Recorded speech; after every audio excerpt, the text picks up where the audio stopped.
노자의 도덕경 8장을 보면 상선약수라고 하는 말이 나옵니다. 상선약수라고 그러니까 무슨 약수터 이름 같은 느낌이 듭니다만 이 말은 상선, 윗상자, 선할선자, 같을 약자, 물수자. 그래서 가장 좋은 것, 가장 선한 것은 물과 같다라고 하는 뜻이 상선약수라고 하는 말입니다. 그래서 가장 선한 것, 그런 것을 목표로 한다면 물과 같은 덕을 지녀야 한다는 의미입니다. 그래서 계속되는 설명에 의하면 이렇습니다. 물은 온갖 것을 이롭게 하면서도 다투지 않으며 모든 사람이 싫어하는 곳에도 머문다. 머물 때는 물처럼 땅을 좋게 하고 마음을 쓸 때는 물처럼 그 감을 좋게 하고 사람을 사귈 때는 물처럼 어진 마음으로 하며 말할 때는 물처럼 믿음으로 하고 다스릴 때는 물처럼 바르게 하고 일할 때는 물처럼 능하게 하고 움직일 때는 물처럼 때를 좋게 하라. 이렇게 노자가 이제 물의 성질을 비유로 들어서 인간이 가져야 할 덕을 설명하였는데 그 의미가 깊게 다가옵니다. 모든 생명은 물이 없으면 살 수가 없습니다. 물은 근본적으로 모든 생명을 위해서 필수 불가결인 그러한 물질이고 존재입니다. 그래서 성경은 자주 물을 소재로 해서 말씀을 하고 있습니다.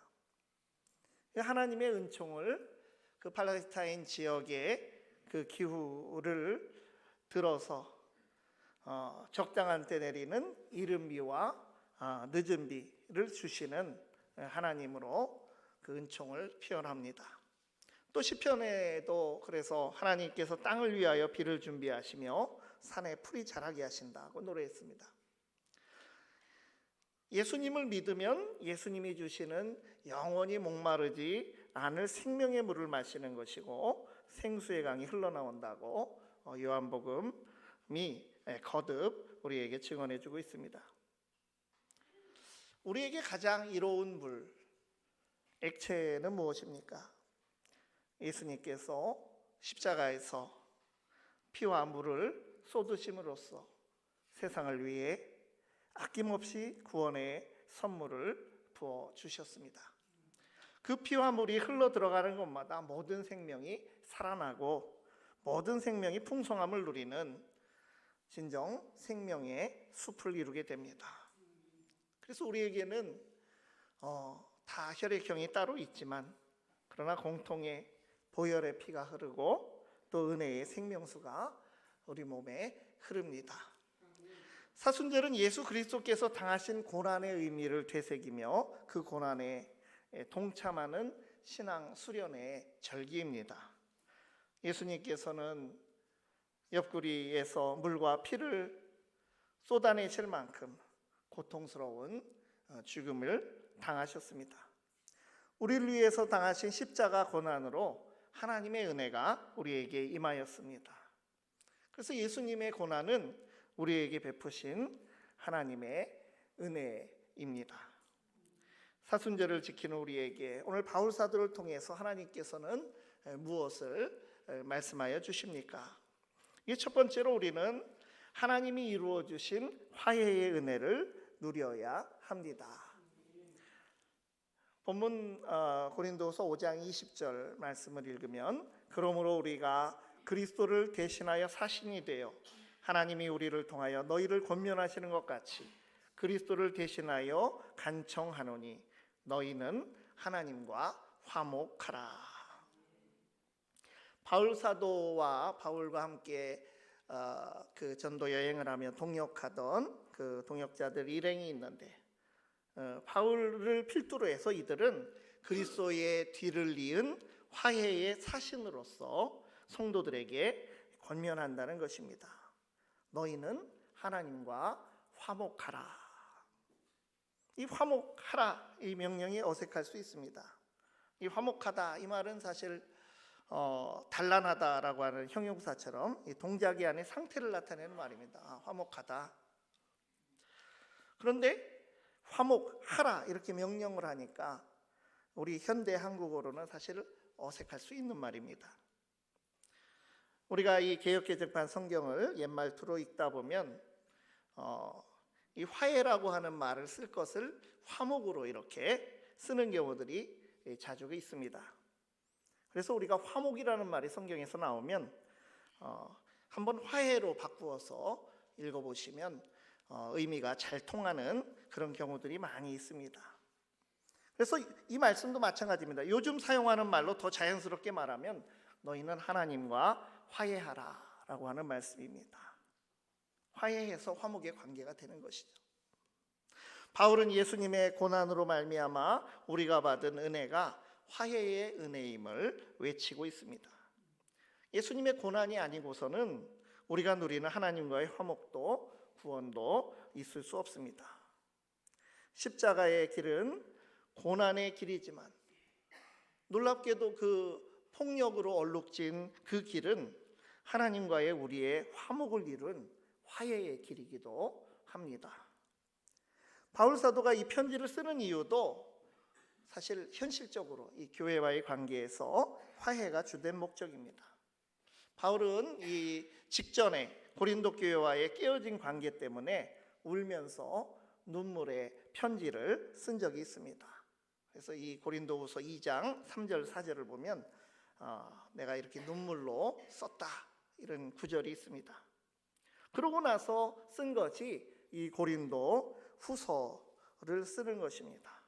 그러니 그 전에 고린도 전서가 있고 고린도 전서에도 앞에서 무슨 말을 썼다고 또 그 언급이 돼 있어서 최소한 4번의 편지를 바울 사도는 지금 전해지던 현존하지 않던 간에 편지를 쓰면서까지 고린도 성도들과 애정을 가지고 교류하고 있고 또 갈등 가운데 그 화해를 위해서 이 편지를 2번이나 지금 쓰고 있는 것입니다.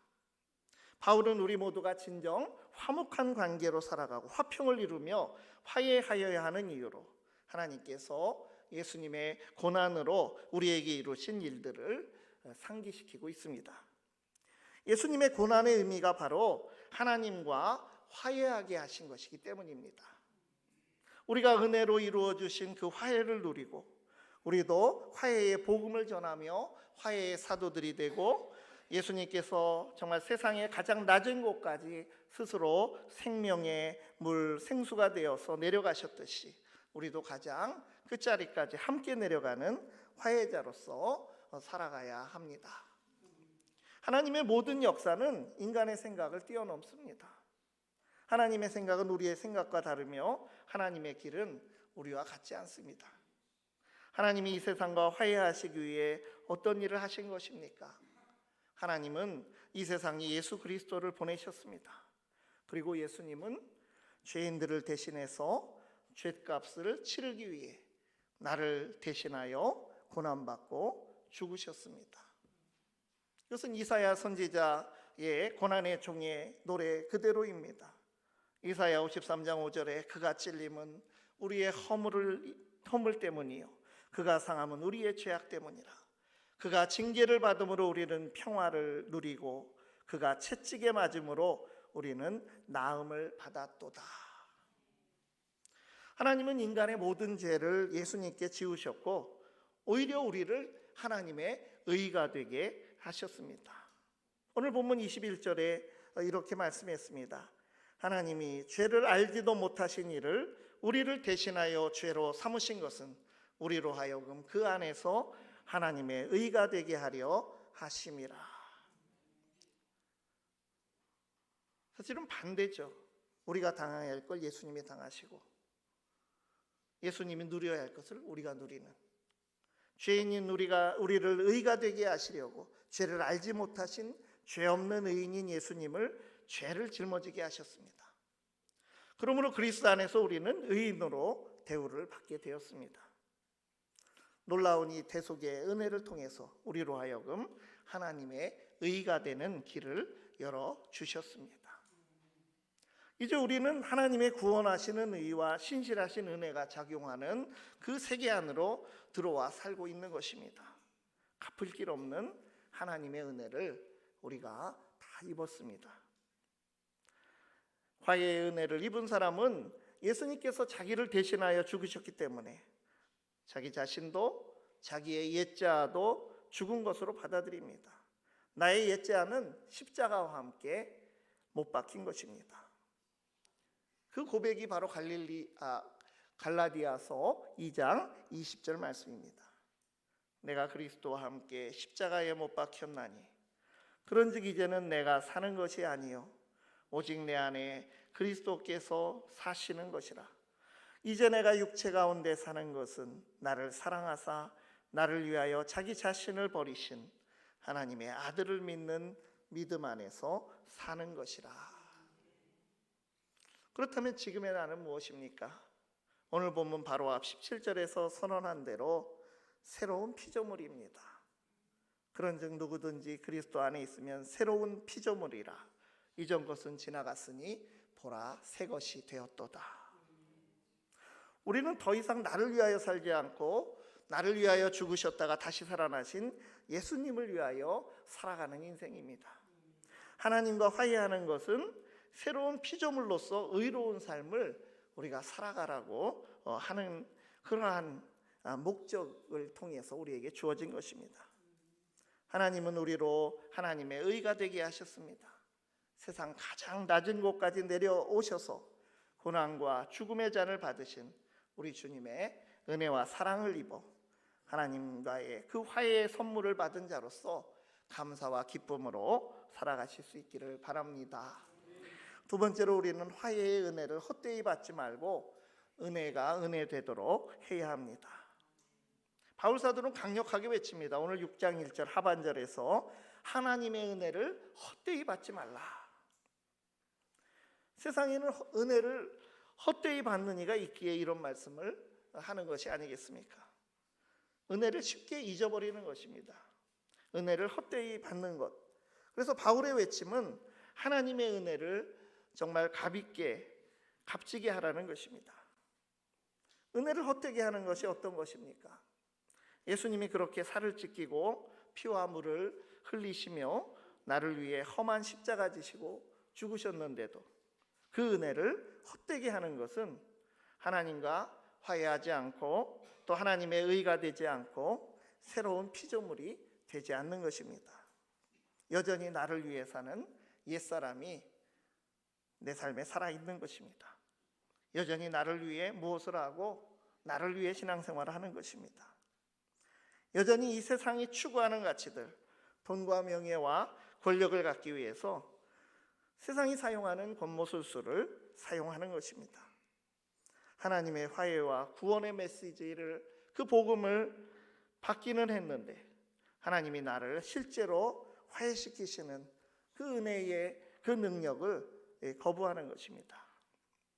우리 옛말에도 이런 말이 있습니다. 원수는 물의 색이고 은혜는 돌의 색이라. 그래서 그 말을 우리 삶에 적용한다면 우리가 당하는 아픔이나 괴로움은 흩어지는 그런 모래 위에 새겨야 합니다. 그리고 모래 위에 새겨진 그 부정적인 경험은 밀려오는 파도, 그 은혜의 파도 앞에 흔적 없이 지워지고 씻겨 내려가게 되는 것입니다. 그러나 누군가 우리에게 선한 일을 베풀었을 때는 그것이 아무리 작은 것이라고 해도 그 사실을 돌에 기록해서 지워지지 않도록 하라는 말이죠. 우리도 하나님이 베풀어 주신 큰 은혜를 기억하고 그 은혜 위에 굳건히 서 있어야 합니다. 이스라엘 백성들이 출애굽 여정을 마칠 때 요단강을 처음 건넌 후에 요단에서 가져온 12돌을 길갈에 세운 것도 그 요단을 건너기까지 베풀어 주신 하나님의 은혜를 기념하고 새기기 위함이었습니다. 야곱이 밧단 아람으로 가던 길에서 노숙하면서 하나님의 약속을 받아서 자신이 베고 잤던 그 돌베개를 기둥으로 세우고 기름을 부어서 베델이라고 불렀던 것, 이것도 하나님의 은혜를 은혜되게 하는 야곱의 의지였습니다.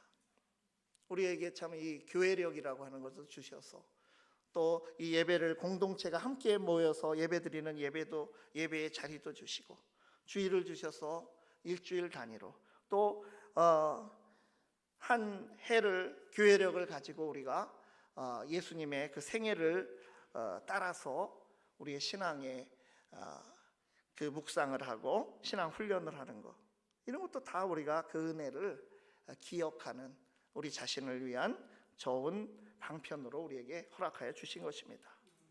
이스라엘 백성들이 그렇게 했던 것처럼 오늘날 우리도 그러한 귀한 은혜의 증거들이 우리 삶 속에서 나타날 수 있기를 바랍니다. 우리는 하나님의 은혜를 헛되이 받을 수 없습니다.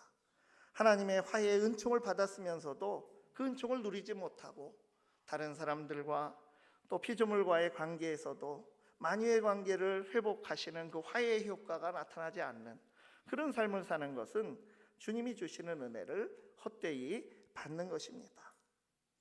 하나님의 의가 되지 않고 새로운 피조물로 살아내지 못하며 이 세상이 요구하는 방식 그대로 살아가는 것은 하나님의 은혜를 헛되게 하는 것입니다. 아직도 나를 위해 살며 내가 중심이 되는 삶을 살고 있지 않습니까? 6장 2절에서 무엇이라고 했습니까? 보라, 은혜 받을 만한 때요, 보라, 지금은 구원의 날이로다. 우리가 지난번에 소개했던 그 새한글 성경은 이렇게 번역했습니다. 지금이야말로 은혜 받기에 알맞은 좋은 때입니다. 우리가 받은 헤아릴 수 없는 은혜가 있습니다. 이제 우리가 그 값비싼 은혜에 응답하는 믿음의 삶으로 하나님과 이 세상을 향해 돌려드릴 수 있기를 바랍니다. 세 번째로 우리는 하나님과 함께 일하는 화해자로 살아가야 합니다. 오늘 본문 고린도후서 6장 1절 상반절과 하반절을 다 붙여서 읽으면 이렇습니다. 우리가 하나님과 함께 일하는 자로서 너희를 권하노니 하나님의 은혜를 헛되이 받지 말라. 하나님의 은혜를 헛되이지 않게 하기 위해서 바울은 하나님과 함께 일하는 자가 되어 권면하고 있다고 말합니다. 하나님의 그 온 피조 세계의 화해를 이루시는 은혜의 역사에 함께 일하는 자로 부르심을 받아서 감당하는 화해자로 사명을 감당한다고 하는 것입니다. 그러면서 화해자이기 때문에 정말 두렵고 떨림으로 어떻게 처신하였다고 오늘 이어지는 말씀이 우리에게 증언해 주고 있습니까? 앞부분만 우리가 읽으면 6장 3절 이하에 보면 우리가 이 직분이 비방을 받지 않게 하려고 무엇에든지 아무에게도 거리끼지 않게 하고 오직 모든 일에 하나님의 일꾼으로 자천하여 많이 견디는 것과 환난과 궁핍과 고난과 또 계속 이어집니다. 바울은 화해자로서 이 직분이 비방받지 않는 사명의 삶을 살았다고 자부하고 있습니다. 자신이 감수하고 겪은 수많은 그 고난들을 하나님의 신실한 일꾼인 화해자임을 스스로 입증하는 자천, 자기 추천서로 내밀 수 있을 만큼 다른 사람들이 어떤 인간의 권위를 내밀며 추천서 가지고 와서 교회를 어지럽히고 또 바울의 정통성을 공격하고 하는 이런 갈등들이 일어나던 그런 시기였지만 정말 하나님 앞에서 이러한 자신이 살아왔던 그 부끄럽지 않았던 그런 삶, 그 고난들이야말로 정말 이것은 그 자체가 스스로 추천하는 자기 추천서로 내밀 수 있는 것이라고 바울은 말하고 있는 것입니다. 4절 하반절 이하에 바울의 삶의 간증이 나옵니다. 이런 것이 진짜 간증입니다. 세상의 복을 많이 받은 이야기의 간증보다 얼마나 수준 높은 간증입니까? 하나님의 진실한 일꾼이며 은혜의 증거입니다. 이 화해, 지금 말하는 이 화해가 정말 타협과는 구분이 되는 화해입니다. 믿음의 사람에게는 이러한 화해와 평화가 있을 뿐 아니라 정의가 있다. 성령 충만하면 정의의 충만이다라고 이런 말씀도 우리가 이 시간에 전했습니다. 그 정의로운 사랑으로 화해를 이루려니까 이런 고난이 있는 것입니다. 바울은 환난, 궁핍, 고난, 매맞음, 갇힘, 난동, 수고로움, 자지 못함, 먹지 못함 가운데서도 참고 또 참으면서 깨끗함, 지식, 오래 참음, 자비함, 성령의 감화, 거짓없는 사랑, 진리의 말씀, 하나님의 능력으로 사역하며 섬겨왔다라고 하는 것입니다.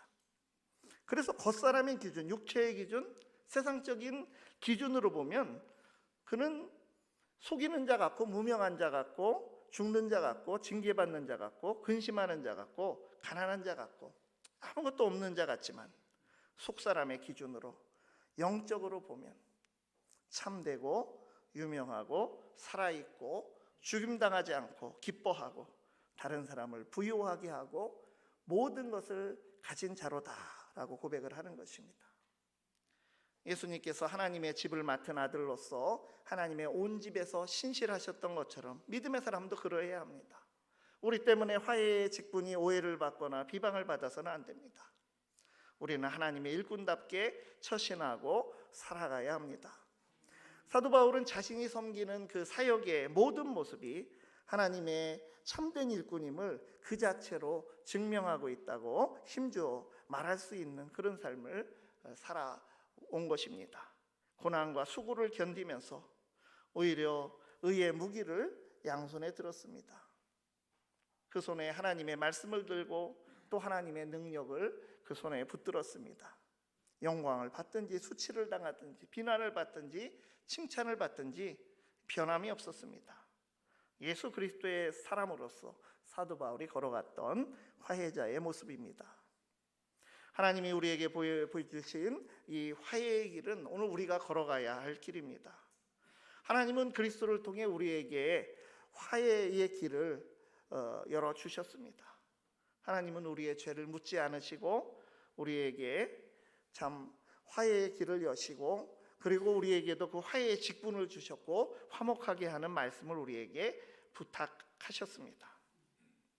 이 땅에 수많은 분열과 갈등, 반목, 전쟁 날마다 어디에선가 반복되고 있습니다. 크고 작은 것이 우리 일상에도 지속적으로 일어납니다. 사실 모든 것은 화해의 문제에 걸려 있다고 그 화해의 관점에서 보면 그렇습니다. 개인과 개인, 단체와 단체, 국가와 국가 사이에 전쟁이 참 그치지 않습니다. 이 환경의 문제, 오늘날 사순절에 탄소 금식을 해야 된다. 참 새로운 이런 금식의 제안이 총회에서도 내려왔습니다만 이 환경 문제도 피조물과의 화해 문제입니다. 우리가 살아가는 자리에서 우리가 그러므로 화해의 번제물이 되고 화목의 사도가 되어야 합니다. 우리는 하나님과 함께 일하는 화해자입니다. 측량할 수 없는 하나님의 은혜를 받았습니다. 그 은혜를 은혜되게 해야 합니다. 많은 사람을 부유하게 하는 일꾼이요 모든 것을 가진 자로서 우리는 살아가야 합니다. 우리를 통해서 하나님이 비방을 받거나 복음의 빛이 가려지지 않게 해야 합니다. 옛자를 십자가에 못 박고 하나님의 영광을 드러내며 하나님이 사랑하사 독생자를 주신 이 세상의 은혜의 증거자가 되는 우리 삶이 될 수 있기를 간절히 바랍니다. 기도하시겠습니다. 하나님 아버지, 주님께서 험한 십자가의 길을 걸어가신 은총을 깊이 생각하는 사순절에 주님을 바라보며 우리는 은혜 받은 자임을 고백합니다. 지금까지 은혜를 헛되게 한 일이 얼마나 많았는지 셀 수 없습니다. 하나님과 함께 일하는 화해자를 찾을 수 없는 이 시대를 용서하여 주시고 우리에게 긍휼을 베푸셔서 우리 안에 정한 마음을 창조하시고 우리 안에 정직한 영을 새롭게 하옵소서. 이제 우리를 다시금 십자가 앞에 서게 하시고 각자에게 주신 십자가를 지고 주님을 따르게 하여 주시옵소서. 우리가 먼저 하나님과 화해의 기쁨을 깊이 누리고 하나님의 은혜를 은혜되게 하는 일에 쓰임받으며 세상의 어둠과 갈등, 깊어진 죄악의 현실에서 화해자의 직분을 온전히 행할 수 있는 믿음과 지혜를 부어 주시옵소서. 예수 그리스도의 이름으로 기도드리옵나이다.